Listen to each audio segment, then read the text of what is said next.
हिमाचल प्रदेश के मुख्यमंत्री सुखविंदर सिंह सुक्खू ने प्रदेश की बिगड़ती आर्थिक स्थिति से निपटने के लिए एक बड़ा कदम उठाया है, बड़ा ऐलान किया है।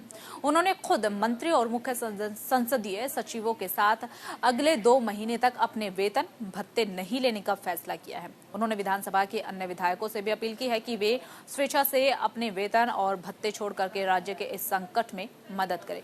ये घोषणा मुख्यमंत्री ने हिमाचल प्रदेश विधानसभा के सत्र के दौरान की है। साथ ही उन्होंने राज्य की आर्थिक स्थिति पर गहरी चिंता भी प्रकट की है और गहरी चिंता व्यक्त करते हुए उन्होंने कहा है कि कई कारणों से राज्य की आर्थिक स्थिति बेहद ही ज्यादा नाजुक इन दिनों है। बता दें कि विपक्ष के नेता जयराम ठाकुर ने वेतन भत्ते छोड़ने की सरकार की मंशा पर सवाल उठाए हैं, क्योंकि घोषणा में वेतन भत्ते छोड़ने नहीं बल्कि विलंबित करने का निर्णय भी लिया गया है। बेहतर होता कि मुख्यमंत्री सीपीएस, कैबिनेट और निगम बोर्डों की खड़ी की गई फौज को हटाते। और अधिकारी को हम ओल्ड पेंशन स्कीम देंगे, क्योंकि मैं भी खुद एक कर्मचारी का बेटा हूं, मैं पीड़ा को जानता। इस संदर्भ में हमारी सरकार ने यह फैसला किया कि जो हमारी रेवेन्यू डेफिसिट ग्रांट जो वर्ष 2023-24 में घटकर जो 24-25 में सिर्फ 3,000 करोड़ रुपया रह जाएगी। इसके अलावा जब आपदा आती है, आपदा के बाद हमारे को जो हमारे टैक्सेस होते हैं उसका एक शेयर आपदा में रखा जाता है। किसी भी प्रदेश पर जब कोई संकट आता है तो उस शेयर का कोई हिस्सा प्रदेश को आपदा के बाद जो उसकी योजनाओं को क्षति पहुंचती है, सड़कों को क्षति पहुंचती है, उसके लिए मिलता है। उसको बोलते हैं PDNA, post disaster need assessment. सिर्फ 2 महीने के लिए डेफर करेंगे, यानी कि 2 महीने के बाद लेंगे, 2 महीने तक नहीं लेंगे, यही बात कही है।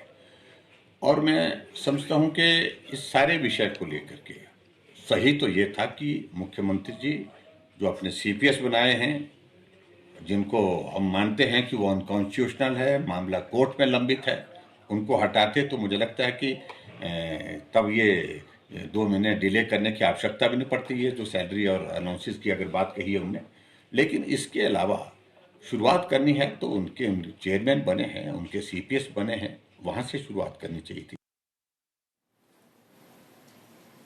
हिमाचल प्रदेश विधानसभा के मानसून सत्र का आज तीसरा दिन है। सदन में विपक्ष ने सरकार को आबकारी नीति पर घेरा। इस दौरान विपक्ष ने विधानसभा में जमकर हंगामा भी काटा।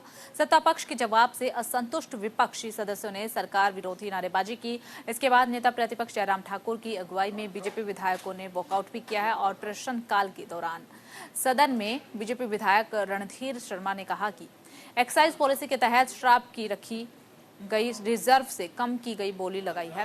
इसमें घोटाले की बू आ रही है, जैसे कि शराब के ठेकेदारों को फायदा पहुंचाने की कोशिश की गई है। विपक्ष ने सीएम से सवाल भी पूछा है और पूछा कि क्या इसकी दोबारा बोली लगेगी या इसकी न्यायिक जांच होगी।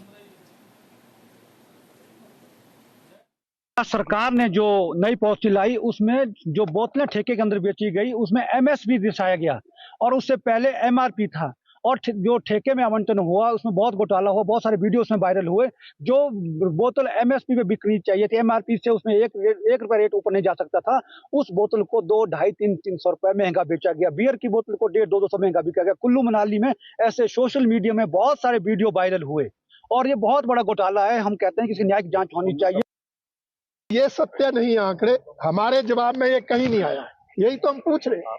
हमने ये 10 पेज का जवाब मांगा है। और दूसरा हमने ये भी कहा कि कई ठेकेदार जो शराब की बोतल पर प्राइस लिखा हुआ है उससे कहीं ज्यादा में शराब को बेचा जा रहा है। सरकार के ध्यान में, एक्साइज अधिकारियों के ध्यान में बातें लाई जाती हैं, ठेकेदारों पर कोई कार्रवाई नहीं हो रही है। कारण क्या है कि ठेकेदार वही है जिनको नीलामी के समय लाभ पहुंचाया गया। बहुत महत्वपूर्ण प्रश्न था जो माननीय सदस्य रणधीर शर्मा जी की ओर से सदन में रखा गया। सुरेंद्र शौरी जी भी उसमें साथ में थे और उस प्रश्न का उत्तर देते हुए जिस प्रकार से मुख्यमंत्री जी ने आंकड़ों को गलत तरीके से प्रस्तुत करते हुए सदन को गुमराह किया, मैं समझता हूं ये बहुत